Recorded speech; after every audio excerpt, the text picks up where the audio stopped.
Hi all, welcome to football arena. ഇനി 2028 Copa America നടക്കുക. Copa അമേരിക്കയുടെ 49ാമത്തെ എഡിഷൻ ആയിരിക്കും അത്. ആര് ആതിഥേയത്വം വഹിക്കും എന്ന കാര്യത്തിൽ ഒരു അന്തിമ തീരുമാനം ഉണ്ടായിട്ടില്ല. ഏതായാലും കോപ്പ അമേരിക്കയുമായി ബന്ധപ്പെട്ട ഒരു അപ്ഡേറ്റ് നമുക്കിപ്പോൾ ലഭിച്ചിട്ടുണ്ട്. അതായത് ഇനി കോപ്പ അമേരിക്ക പഴയ പോലെ നടത്താൻ കോൺമബോൾ തീരുമാനിച്ചു കഴിഞ്ഞു എന്നാണ് റിപ്പോർട്ടുകൾ. ഓരോ 4 വർഷം കൂടുന്തോറും ഈ ടൂർണമെന്റ് നടത്തി വരാറായിരുന്നു പതിവ്. പക്ഷേ കഴിഞ്ഞ കുറച്ച് വർഷക്കാലമായി ആ പതിവ് തെറ്റിയിരുന്നു. കൃത്യമായി പറഞ്ഞാൽ 2015 മുതൽ 2024 വരെയുള്ള 9 വർഷ കാലയളവിനുള്ളിൽ 5 തവണയാണ് ഈ ടൂർണമെന്റ് നടത്തിയിട്ടുള്ളത്. ആ ഷെഡ്യൂളിൽ മാറ്റം വന്നിരുന്നു, തെറ്റിയിരുന്നു. പക്ഷെ അത് ഇനി കൃത്യമായ രൂപത്തിൽ നടപ്പിലാക്കാൻ കോൺമബോൾ തീരുമാനിച്ചു കഴിഞ്ഞു എന്നാണ് റിപ്പോർട്ടുകൾ. ഇനിയിപ്പോൾ ഓരോ 4 വർഷം കൂടുന്തോറും മാത്രമായിരിക്കും കോപ്പ അമേരിക്ക നടക്കുക.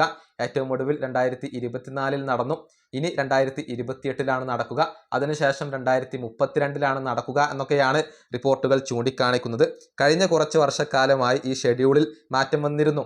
അതായത് 2015 ഒരു കോപ്പ അമേരിക്ക നടന്നു, അതിനുശേഷം 2016 നടന്നു, പിന്നീട് 2019 നടന്നു, 2021 നടന്നു, അതിനുശേഷം 2024 നടന്നു.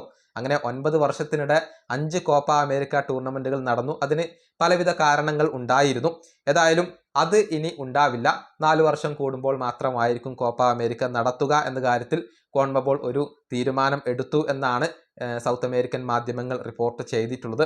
ഏതായാലും അവസാനത്തെ 2 കോപ്പ അമേരിക്ക കിരീടങ്ങളും സ്വന്തമാക്കിയത് ലയണൽ മെസ്സിയുടെ അർജന്റീനയാണ്.